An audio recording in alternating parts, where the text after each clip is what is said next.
Hello guys, welcome back. In today's lesson, we are going to study the linking words. Sejam bem-vindos de volta. Na aula de hoje, a gente vai estudar as conjunções, que são as palavras que a gente utiliza para conectar ideias. Então, para introduzir aqui nosso tema de hoje, a gente sabe que as conjunções exercem o papel de conectar ideias, estabelecendo uma ligação entre palavras ou frases.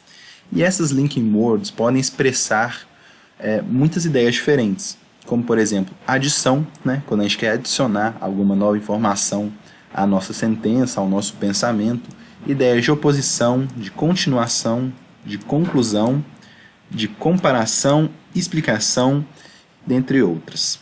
Então, por esse motivo, as linking words são elementos essenciais para que um texto tenha coesão e coerência, essas palavrinhas que vocês já estão familiarizados por causa da redação.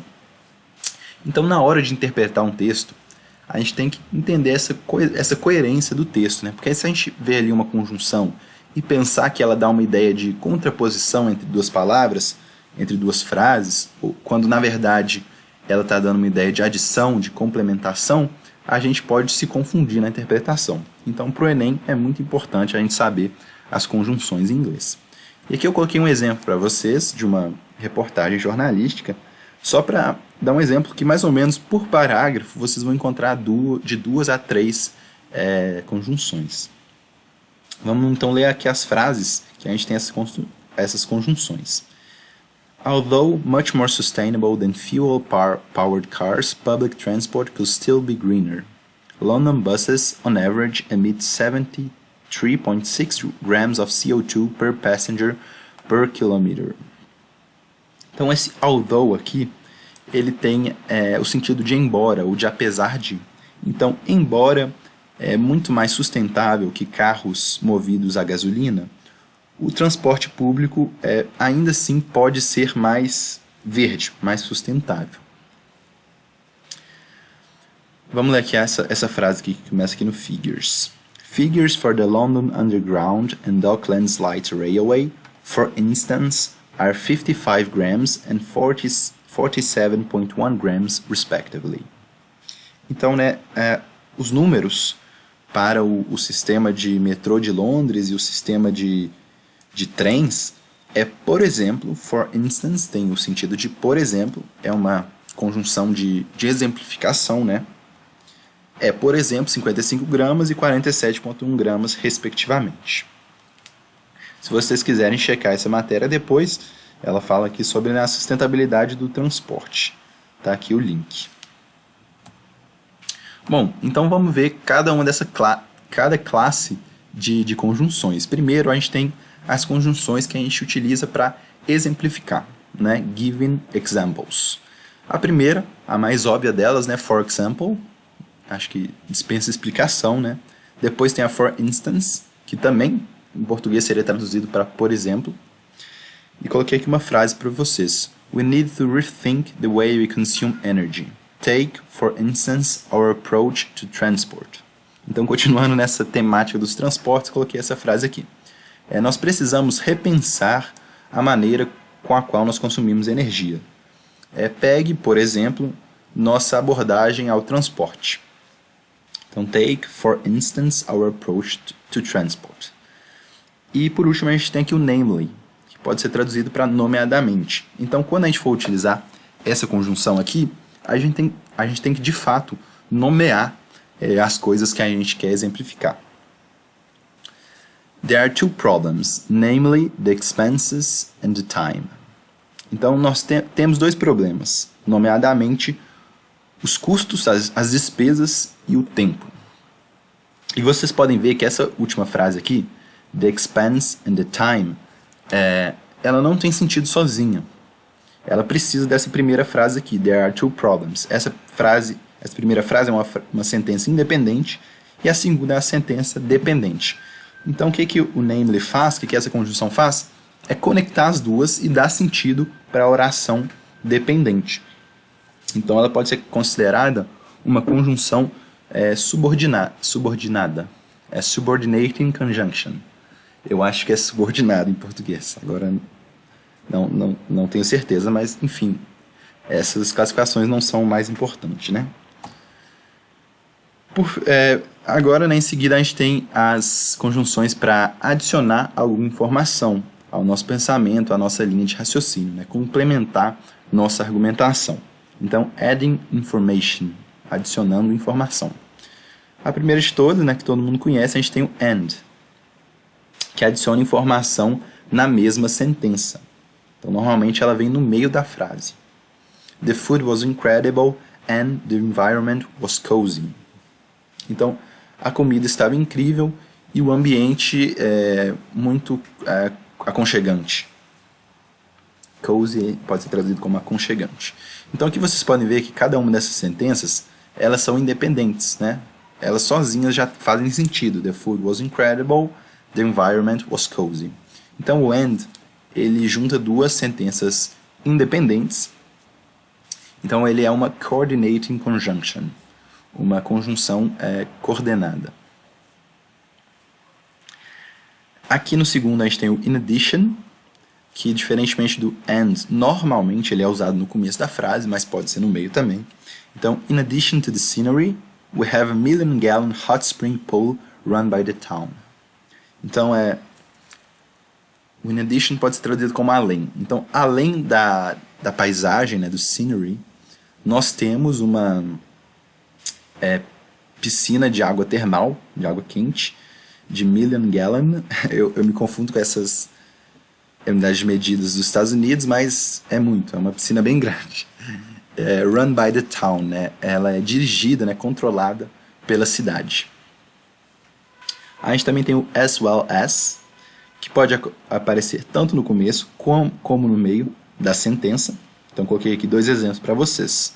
As well as the costs, we are concerned by the competition.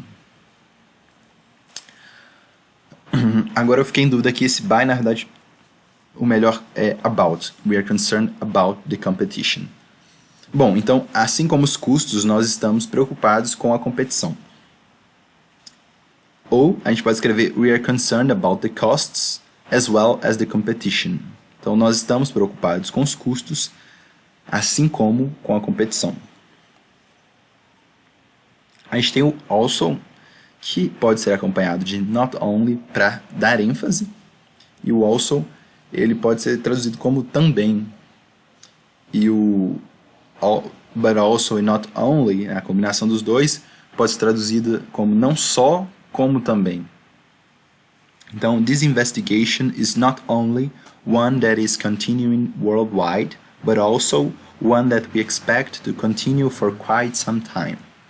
Então, essa investigação é não só uma na qual esperamos que continue mundialmente, como também uma que esperamos que continue por um bom tempo. Quite some time. Nós temos o furthermore e o moreover, que tem mais ou menos o mesmo sentido, né? A gente utiliza da mesma forma.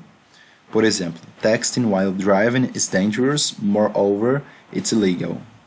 Então, mandar mensagem enquanto você está dirigindo é perigoso e, além disso, é ilegal. Então, moreover pode ser traduzido como além disso, ou mesmo também. E besides também pode ser traduzido como além de. She knows 400 words besides numerous proper nouns. Então, ela conhece 400 palavras, além de numerosos, inúmeros substantivos próprios. Temos aqui as linking words de conclusão, quando a gente quer, né, concluir, resumir nossa ideia. Então, summarizing.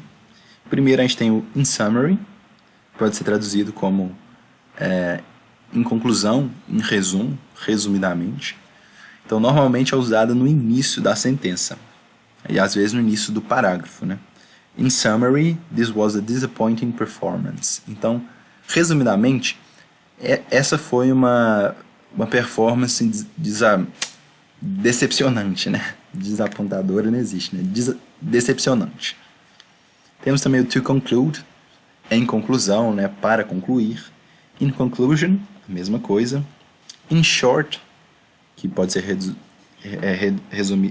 traduzido como em resumo, resumidamente, she found the evening boring and uninteresting. In short, a waste of time.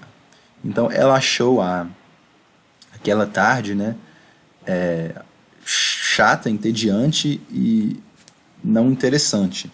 Resumidamente, uma perda de tempo. E in brief, que significa a mesma coisa que in short, né, resumidamente. Temos aqui as linking words de continuação, né, quando a gente quer dar uma continuação lógica à nossa ideia, né, sequenciar ideias, né, sequencing ideas. Primeiro, então, a gente tem esse conjunto aqui, firstly, secondly, finally, né, primeiramente, segundamente, né, que em português normalmente não é utilizado, e finally, finalmente, né. Então, são úteis para listar ideias. Por exemplo, in other words, there is, firstly, a clear economic case for increased immigration. Então, em outras palavras, nós temos, primeiramente, um claro argumento econômico para o aumento da imigração. Então, temos também o lastly, finalmente, né, por último. A gente tem o the former, the later, que pode ser traduzido como o primeiro, o segundo, né? Quando a gente quer destacar a primeira ideia de uma frase que a gente já falou e a segunda ideia, por exemplo, marketing and finance are both covered in this course. The former is studied in the first term and the later is studied in the final term. Então, marketing e finanças ambos são cobertos nesse curso. O primeiro é estudado no primeiro semestre e o segundo, the later, é estudado no último semestre. E também temos que the following, né? Em seguida, o próximo. Né? A gente tem aqui as linking words de explicação, né? Quando a gente falou de uma ideia, agora a gente quer explicar, né? Justificar essa ideia. Né? Então, giving a reason, né? Dando uma razão. Primeiro a gente tem o due to, que pode ser traduzido como devido a, devido ao. Então, due to the rise in oil prices, the inflation rate rose by 1.25%. Então, devido ao aumento do preço do petróleo, a inflação subiu para 1,25%. Owing to, que é a mesma coisa que due to, I didn't attend the meeting owing to my headache. Então, eu não compareci na reunião devido, por causa, né, porque junto, a minha dor de cabeça. A gente tem o because e o because of. Because of the bad weather, the football match was postponed. Então, por causa ou devido ao mau tempo, a partida de futebol foi adiada. A gente tem o since, que o since nesse sentido aqui também quer dizer porque, por causa, e não desde, né? Vocês devem saber que o since pode ter o sentido de desde, mas também esse sentido, né, de explicação de uma ideia. E o as, que é mais informal. A gente tem aqui as linking words para a gente dar um resultado, né, de uma ideia, né? Então, given a result. A gente tem aqui o therefore. He worked the hardest, therefore he got the promotion. Ele foi o que trabalhou mais duro, o que mais trabalhou, the hardest. Então, dessa forma, ele conseguiu a promoção. Então, therefore pode ser traduzido como dessa forma, ou qual foi a outra que eu falei aqui? Então, também. Consequently, né, consequentemente. So, que é informal. I know you must be tired, so I will let you rest. Eu sei que você deve estar cansada, então, logo, eu vou deixá-la descansar. E as a result, né, como resultado.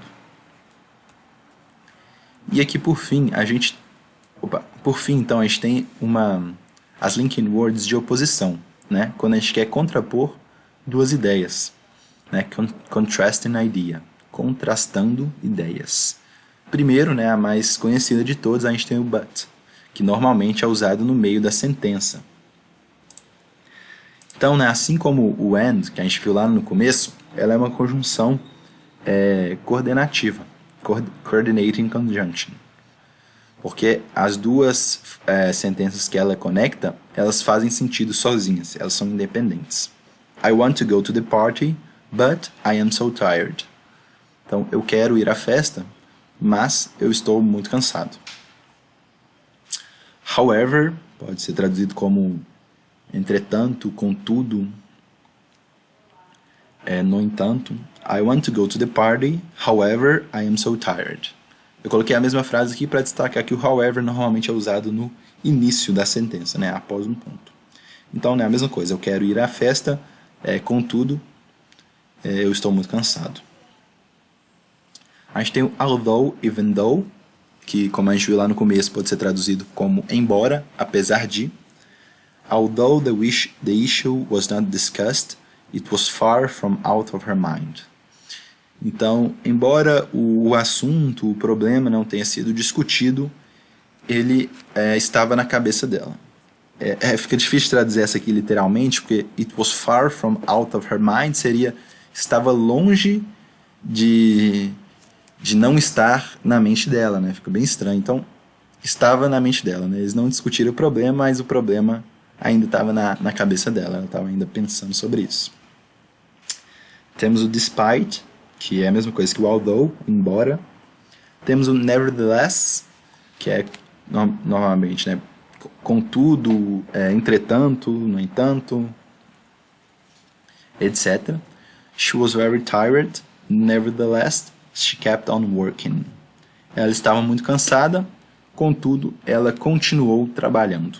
She kept on working. Nonetheless, que é a mesma coisa do nevertheless. E temos o unlike, que pode ser traduzido como ao contrário de, diferentemente. Então, his perspective was unique. Unlike that of anyone else she'd ever met. Embolei um pouquinho para falar essa frase aqui, mas então a sua perspectiva era única. Ao contrário de outras que ela conheceu. Bom, pessoal, então para as conjunções são isso aqui. Daqui a pouco eu coloco para vocês um exercício, né, para vocês praticarem, porque eu sei que só assistir a aula assim, né, não é o suficiente para a gente lembrar de todas essas conjunções, né? E existem ainda mais conjunções que eu não abordei aqui. Eu peguei as principais para passar para vocês. Beleza, então? Então até a próxima, pessoal. Muito obrigado.